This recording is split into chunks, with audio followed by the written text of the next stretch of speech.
അതോ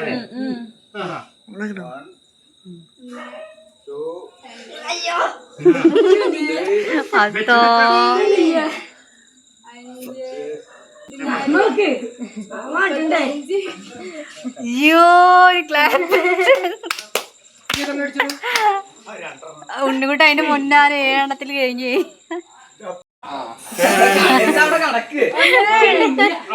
അത് കളിയാക്കിട്ടോ ആദ്യത്ത്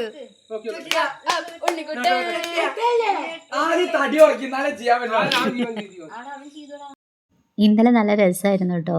ഇന്നലെ ഏട്ടൻ്റെ പെങ്ങളും ഫാമിലിയൊക്കെ വന്നിട്ടുണ്ടായിരുന്നു. അവർ ഗുജറാത്തിലാണ് കേട്ടോ. അപ്പോൾ അവർ വെക്കേഷനൊക്കെ ആയിട്ടാണ് ഇങ്ങോട്ട് വരാറ്. അപ്പോൾ രാജേട്ടൻ അത്യാവശ്യം വർക്കൗട്ടൊക്കെ ചെയ്യണം അതാട്ടോ. അപ്പോൾ ഇവിടെ വരുമ്പോൾ കുട്ടികൾ കൊണ്ട് ഇങ്ങനെയൊക്കെ ചെയ്യിപ്പിക്കും. ഉണ്ണിക്കുട്ടി അവനെ പറ്റണ പോലെയൊക്കെ ചെയ്യാൻ നോക്കണ്ട് കേട്ടോ.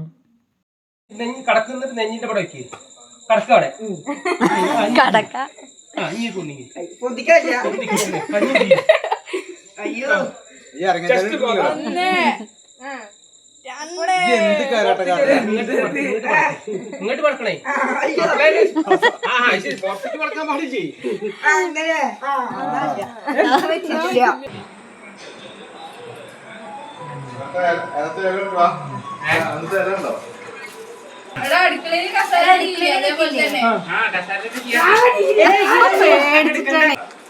ചെലപ്പാക്കി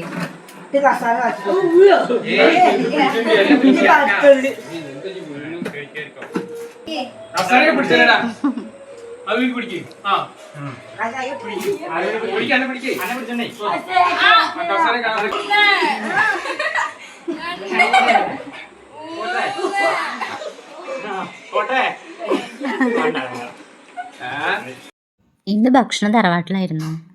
ഇന്നിപ്പോൾ എല്ലാവരും വന്നതല്ലേ, അപ്പോൾ ഒരുമിച്ചിരുന്ന് കഴിക്കാൻ പറഞ്ഞു കേട്ടോ. ഇല്ലെങ്കിലും അവിടെ കുട്ടികൾ വന്നിട്ടുണ്ടെങ്കിൽ പിന്നെ ഉണ്ണിക്കുട്ടി അവരുടെ പിന്നാലെ തന്നെ ഇരിക്കും. പിന്നെ ഭക്ഷണം കഴിക്കലൊക്കെ ഏട്ടന്മാരപ്പം കേട്ടോ. രാവിലെ ഇവിടുന്ന് പല്ല് തേക്കൽ കഴിഞ്ഞാൽ അപ്പം തന്നെ അച്ഛമ്മടക്ക് പോകാണ്ട് വേണ്ടിട്ട് അവ ഇറങ്ങും. എന്നിട്ട് അവരുടെ കൂടെ തന്നെയാണ് ചായ കുടിക്കലും പിന്നെ ഉച്ചയ്ക്കും ഒക്കെ അങ്ങനെ അവരുടെ കൂടെ കേട്ടോ. ഇവിടെ കുട്ടികൾക്കും എല്ലാവർക്കും അങ്ങനെ തന്നെ കേട്ടോ. അവർ വെക്കേഷൻ വരുമ്പോഴല്ലേ ഉള്ളൂ. അപ്പോൾ അവർ വരുന്നതും വെയിറ്റ് ചെയ്തിരിക്കും. ഒരാൾ വന്നിട്ടില്ല കേട്ടോ. അവന് മെയിൽ എക്സാം. അപ്പോൾ അവൻ എക്സാം കഴിഞ്ഞിട്ടേ എത്തും. നമ്മളൊക്കെ ഈ ചെറുപ്പത്തിൽ നമ്മുടെ കസിൻസ് വരാൻ വേണ്ടി കാത്തിരിക്കുമല്ലേ.